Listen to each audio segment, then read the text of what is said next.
Hello.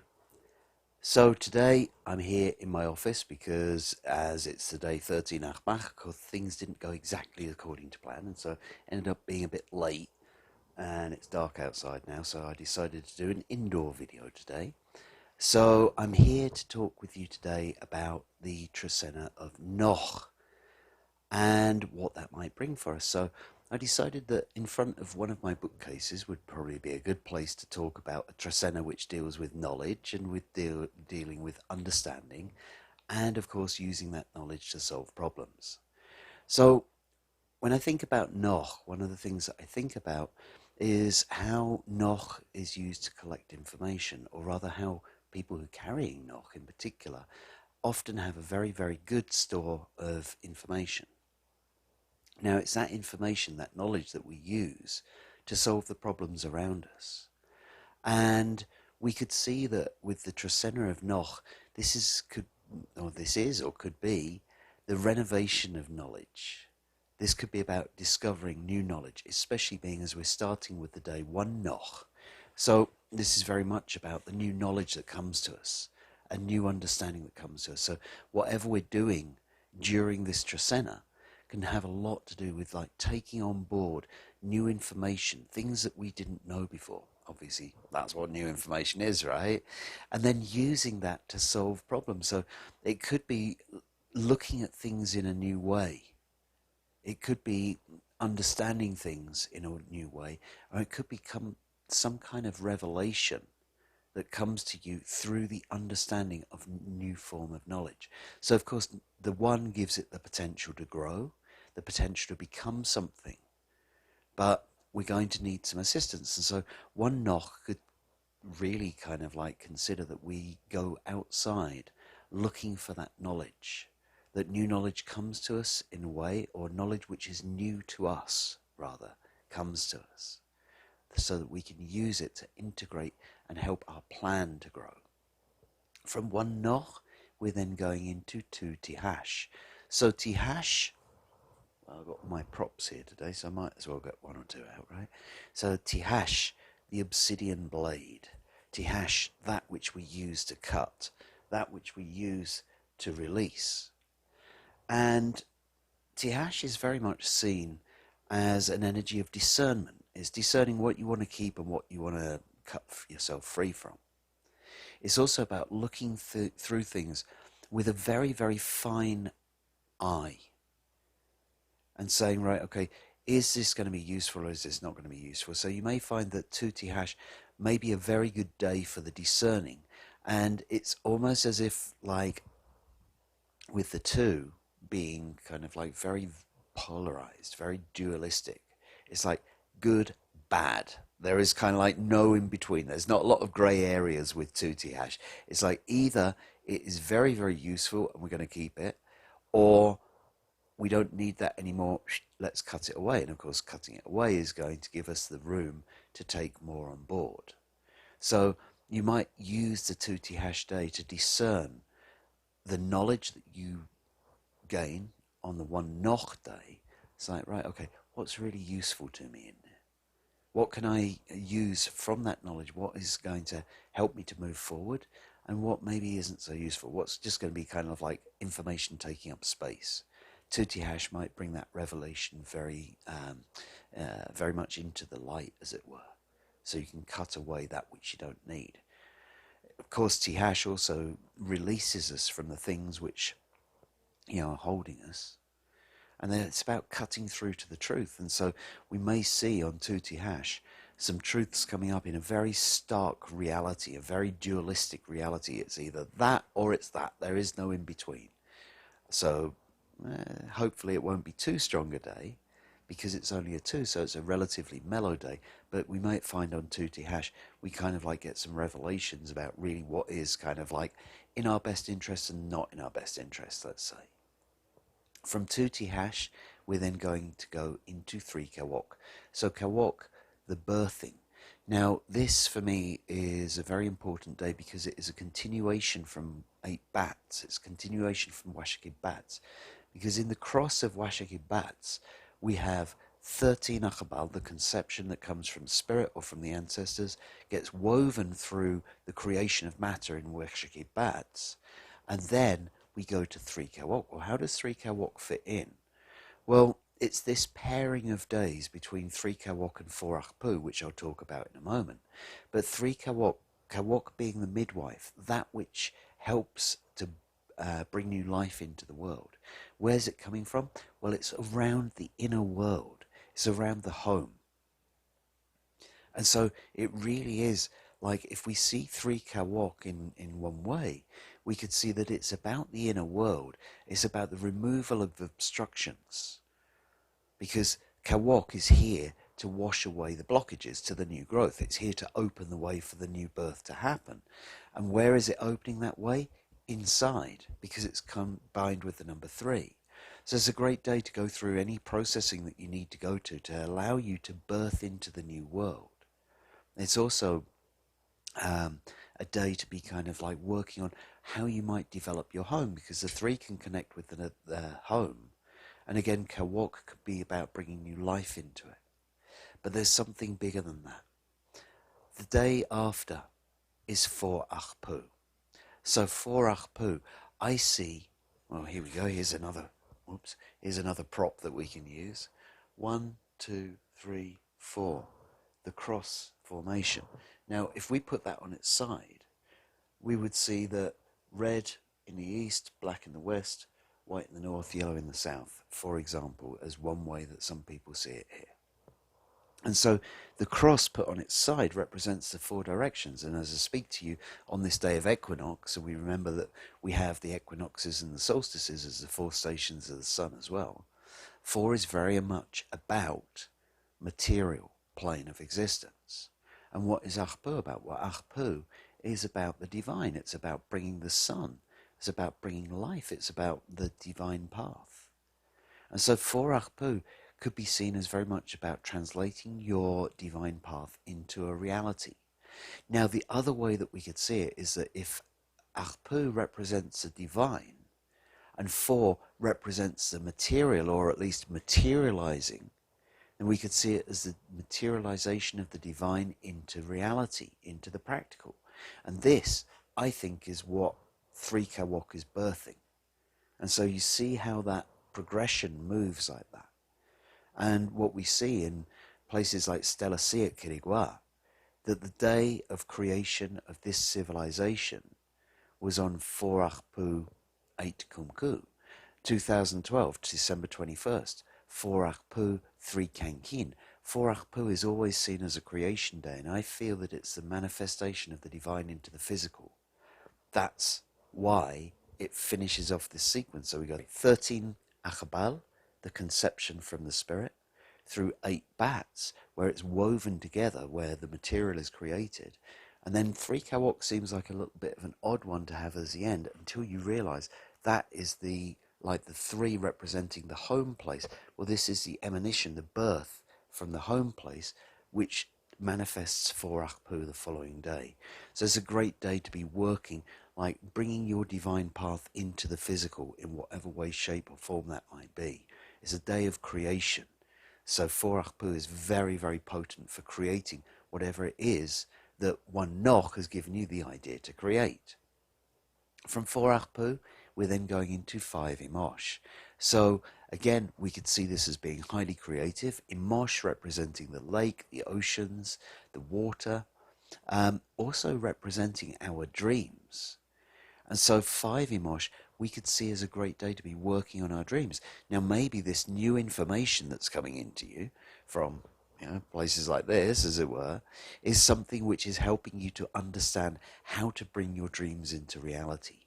So 5 Imox is the day to get working on it, because the 5, the one hand, which is helping us to work, that's about putting energy into it. So if you've got a dream, it's time to put your energy into it on 5 Imox. From 5 Imox, we're then going to go into 6 Ik. So Ik days, well, they have a reputation, obviously blustery with the wind and that kind of thing. But here we see it with the number 6, which is a number of ultimate stability. It's that 4 of the physical plane connected to the heart of the earth and the heart of the sky. Okay? And so when we see it like that, we see it as a very, very good day for getting the word out. Now, the 6 can also be related to family, so if there's something that needs to be kind of like talked about within your family, then 6 could be a great day to do it. But otherwise, if you got something to say, 6 would be a great day for an announcement. From 6 we're then going into 7 Aq'ab'al. Yet again, we see this similar theme going on. Aq'ab'al representing the new concept, the dawn, the dusk. But the 7 representing the top of the pyramid, and it can also represent endings. So it's kind of like the end of the twilight.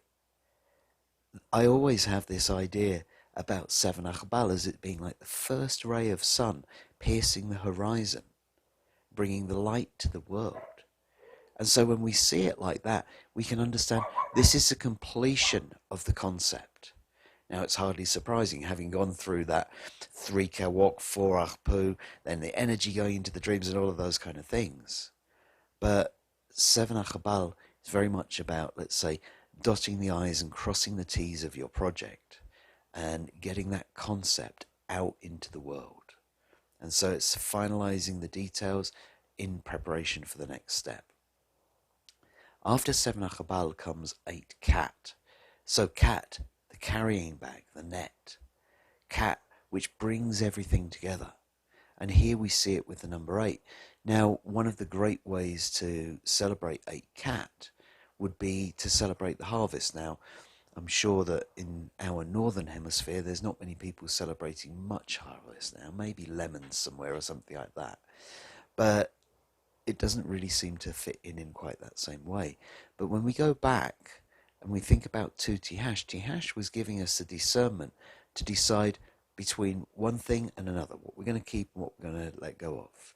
Well, Cat days I always see as good days for sorting things out, as to working out, again, what you want to keep in your bag and what you want to let go of.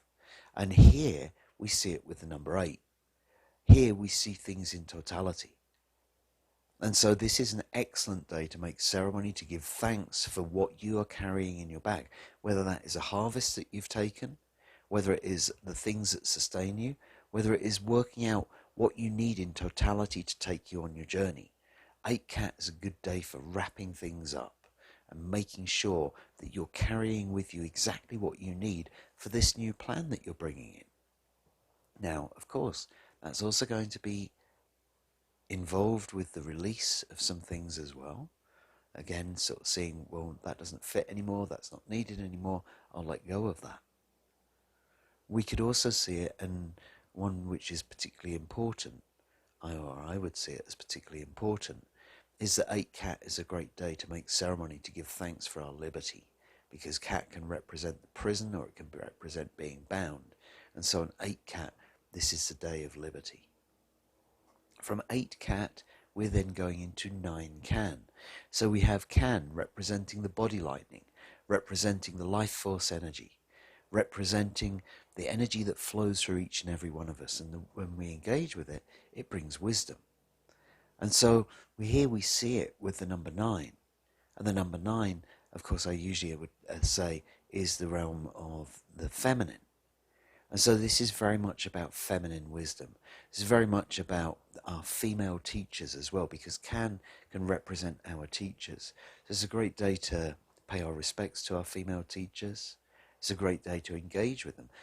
It's a great day for life wisdom, because the number 9 can also represent life itself. And if can is wisdom, it's saying, right, okay, how are we going to use that wisdom in our life? Sometimes I see No'j. No'j is knowledge, but that knowledge in books doesn't do anything. We have to read the book. Then we have to apply the knowledge that we got from the book in order to turn it into wisdom. And here, with 9 Can, we see exactly that happening. In fact, in the Mayan cross, 9 Can is the future of 1 No'j. That is exactly the way that it evolves. And so we see this evolution of knowledge to become wisdom. But what is it? It's the wisdom of life, because it's connected with the 9. And so, again, this could be a great day to consult with your female teachers. It could be a great day to engage with feminine wisdom. But more so, perhaps, it's a day to connect with the knowledge that you already carry, and turn that into the wisdom in your life. From 9 Kan, we're then going to go into 10 Kame. So Kame representing the ancestors, representing fears, representing death. Now, when we start a new project, when we get a new plan on the go, of course we're going to come up against some fears. And how should we resolve them? Well, here we're talking about the number 10, which is about hands coming together. It's about community. It's about society. It's about cooperation. So a potent way of using the day 10 Kame is to reach out to your society, reach out to your community, and ask for their help to overcome your fears. Equally, it could be a good day to be receiving that hand to help somebody else to be overcoming their fears. We could also see 10 Kame as very much involving the community and the ancestors. And so, tapping into the ancestral knowledge of your community, because we're in that No'j Trecena, this might be a way that we can overcome our fears. From 10 Kame, we're then moving into 11 Kech. And so here we have a very strong day. Kech being the strength of the horse, the strength of the deer. Kech being the power of the wilderness. And here connected with the number 11, which is a high number. It can be a bit unpredictable. We're not sure which way it's going to go next. And so Kech can be, well, it's here to learn about the line between stubbornness and determination, right? And so when we see it combined with the number 11, which is a high number, and then 11 gets an idea in its head, that's the way that it's going to go. When Kech gets an idea in its head, that's the way it's going to go. So you might find yourself kind of like ducking out of people's way on 11 Kech, because they might get very fixed on what they want to do or where they want to go. It's a great day to get out into the wilderness. All Kech days are, well, all days are really, right? But Kech days especially are great days to get out amongst the trees, get out amongst the mountains, and recharge out there. And so with 11 Kech, this might bring, an almost uncontainable urge to get out into the wilderness, to get out into nature. And probably we shouldn't stand in its way if that urge comes along. From 11 Kech, we're then going into 12 Anil. So Anil, the Noel of ripening. And here what are we ripening it with? We're ripening it with the number 12, which can represent all of our life's experience coming together. And so this is a great day to be working on, those things that you've had on the back burner for a little while. It's time to apply that new knowledge and apply your life experience in order to bring things to their full and abundant ripeness. Anil can also represent, again, sort of like if Kat is the net which holds a harvest, Anil is representative of the ripening of the seeds that we've planted. It's kind of like going to lead to the harvest in itself. And here we're asking, right, okay, how is that going to ripen? But we also might be asking, what is going to ripen? And this is the ripening of our life experience, which of course is all part of our kind of integration of this new knowledge. And then finally, we come to the day 13 Toch. So Toch, the day of giving back. Toch, the day of making an offering, making a payment. So as usual, I'm going to have the link for Odim in the notes underneath this video, on the webpage as well. So 13 Toch, great day to give on behalf of the ancestors. Also to make your, kind of like,